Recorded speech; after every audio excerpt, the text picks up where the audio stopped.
Le Congrès inflige un camouflet à Trump sur une grande réforme migratoire. Le Congrès américain a largement rejeté mercredi une vaste loi sur l'immigration censée mettre fin aux séparations des familles de clandestins, infligeant un camouflet au président Donald Trump qui avait exhorté les élus républicains à approuver ce texte de compromis. Même s'il était voué à l'échec au Sénat où la minorité démocrate possède un pouvoir de blocage, ce projet de loi a été nettement rejeté, seulement 121 voix pour faute de consensus chez les républicains de la Chambre des représentants, qui détiennent pourtant la majorité avec 235 sièges.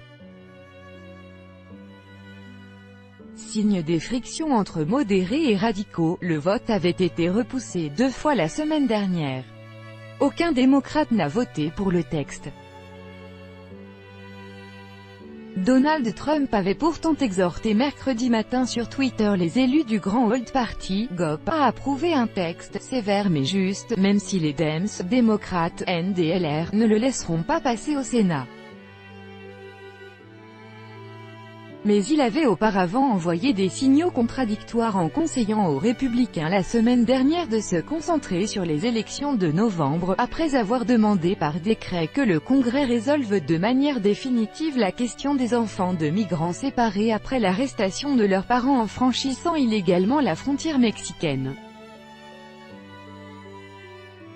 La proposition devait résoudre la question des familles déchirées et des failles du système actuel, selon les républicains, en incluant les piliers exigés par Donald Trump pour toute promulgation, le financement du mur à la frontière mexicaine, une solution pour les jeunes dits « Dreamers » arrivés sans papier aux États-Unis lorsqu'il était enfant, et une nette réduction de l'immigration légale. Elle prévoyait un permis de travail et de résidence pour les Dreamers, renouvelable tous les 6 ans et qui les autorise à tenter de décrocher ensuite un statut de résident permanent. Le texte obligeait aussi les entreprises à vérifier, en ligne, le statut de leurs employés à travers les services d'immigration et aidait les régions agricoles à garder leurs employés immigrés au statut légal. Bien que cette mesure ne soit pas passée, notre lutte pour une réforme de l'immigration va continuer, a écrit sur Twitter un républicain modéré de la Chambre, Mike Kaufman. Pas assez anti-immigrés, la police américaine a procédé à l'arrestation de responsables religieux lors d'une manifestation contre la pratique des séparations des familles de clandestins à la frontière mexicaine, le 26 juin 2018 à Los Angeles, Californie, Ouest. Copyright AFP, Frédéric J.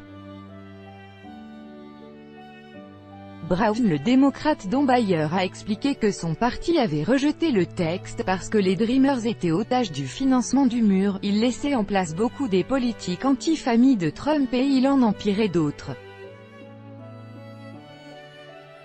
Beaucoup de républicains ont voté contre parce qu'ils n'étaient pas assez anti-immigrés. Avant le scrutin, des élus républicains avaient évoqué un autre texte, uniquement centré sur la fin de la mesure de séparation des familles de clandestins, qui pourrait avoir plus de chances de rallier les voix démocrates.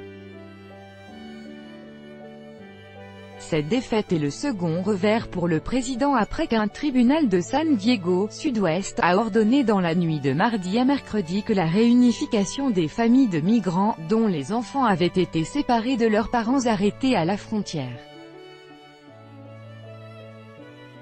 Symbole de la « tolérance zéro » à l'immigration illégale annoncée début mai, l'administration avait instauré des poursuites judiciaires systématiques contre les familles arrêtées après avoir traversé la frontière et plus de 2300 enfants ont été séparés de leurs parents.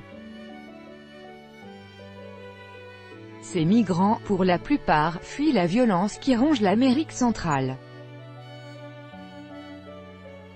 Mais cette mesure a été annulée la semaine dernière par Donald Trump face au tollé provoqué par les images d'enfants en pleurs placés dans des centres d'hébergement, parfois à des milliers de kilomètres de la frontière.